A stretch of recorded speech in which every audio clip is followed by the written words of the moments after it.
So I'm going to go off script here for a second. I guess it's really not that far off script since I have it written right here, but I'm going to get away from the PowerPoint. And if any of y'all know me, you know I really do not like PowerPoints. So this has been an effort for me. And I'm going to jump directly into the Chime platform. If you are not a Chime client, we would love to have you. But your CRM should have some of these tools that I'm about to go over in order to build automated follow-up plans. If it does not, we should talk. If you're a Chime client and you're not totally familiar with some of these tools, please visit the Help Center. So there are two types of follow-up. I call them dynamic and static. The AI assistant is a dynamic form of follow-up. I actually kind of put that in its own category. But for all intents and purposes, it's dynamic. It changes. It's actually conversational. Very, very powerful, as aforementioned. But what I want to share with you today is the way smart plans or drip campaigns. If you're not a Chime client, you would know this as a drip campaign. And this is our version of drip campaigns. We just call them smart plans because they do a little bit more than your run-of-the-mill drip campaign. Static automation is exactly what you think of when you think of a drip campaign. You build it once, it is the same way forever and ever. That's all it will ever be. It goes out on schedule, on time, regardless of what's changed. And that has value in certain circumstances. We know birthdays don't change. Closing dates don't change. Anniversaries hopefully don't change.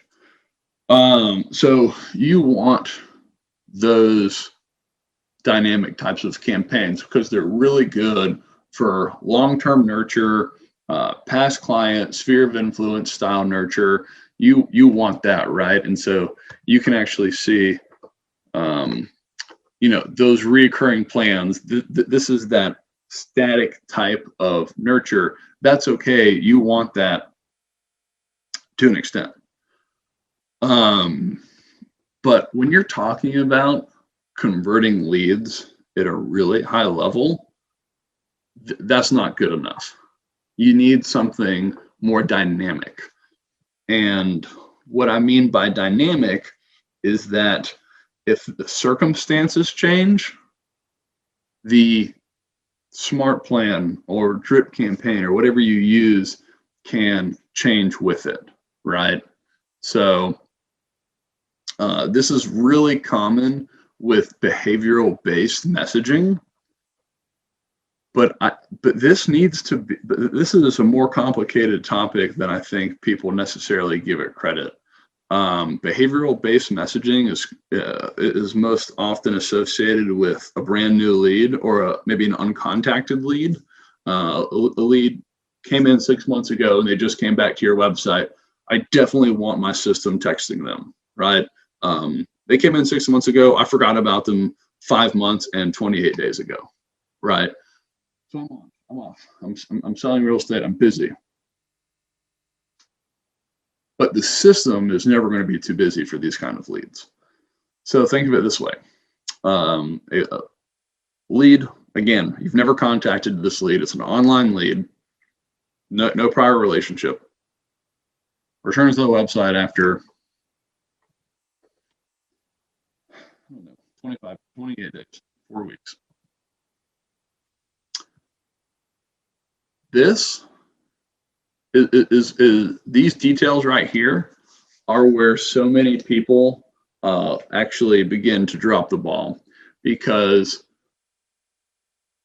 I need my system to know the difference between a return visitor that is a uncontacted lead and a client that I helped buy a home 2 months ago, right? Because what happens if a client I helped sell a home 2 months ago comes back to my website because their neighbor's home got listed, right? So now they're on my website, looking at the neighbor's house, making sure it doesn't look better than theirs, whatever. And they get a text message from my system saying, "Hey, thanks for coming back to the site. Have you already purchased, or are you still looking?" And you sent that to your client from 2 months ago. That's a bad look. It's a bad look. So I need my system to know that if someone is in the closed pipeline stage, don't text them that. Remind me or send me a notification so I can reach out to that person. If they closed 2 months ago, you can probably just let it slide. If they closed 5 years ago and they're coming back to your website, this is probably the right time to be reaching out to them. But I don't want just a standard text going out to them. However, if that is a new lead or attempted contacting or cold, I don't want to talk to that person, right? Like, I don't want to go out of my way to do this. I'm growing a business here. I don't have time for every single lead that comes back to my website after 28 days. I want the system to send a text, send an email, right? And if they respond, that's when I show up and I provide my expertise. So your system needs to be intelligent enough to be able to decipher who your leads are, and you need to build a smart plan for them that is appropriate, right? So these are this dynamic style of messaging. This is really going to enhance your long-term lead nurture conversion. You can use them for brand new leads. I think what we're doing with our AI assistant trumps all of this, from a speed to lead, new lead, lead nurture to an extent, conversation. But if you don't have an AI assistant in your business, you definitely need something like this. This is a non-negotiable. So keep that in mind. And that's a phrase that I would want you to implement into your business as well, is non-negotiable. Come up with a ruthless set of core values, right? We talked about in the beginning. Those are non-negotiables for us at Chime. If you want to work here, you have to have these core values. If you don't, this is not the best place for you.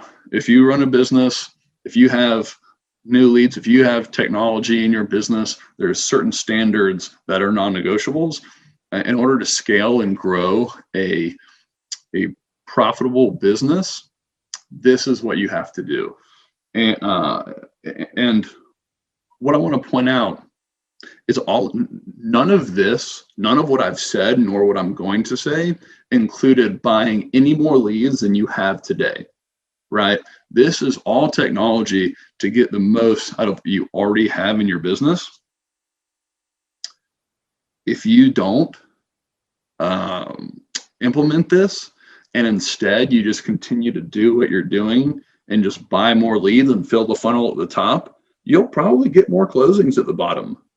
But if you're not returning, you're not increasing your return on investment. You're putting more money here, you're getting a consummate number of closings down here. Percentage-wise, ROI stays the same.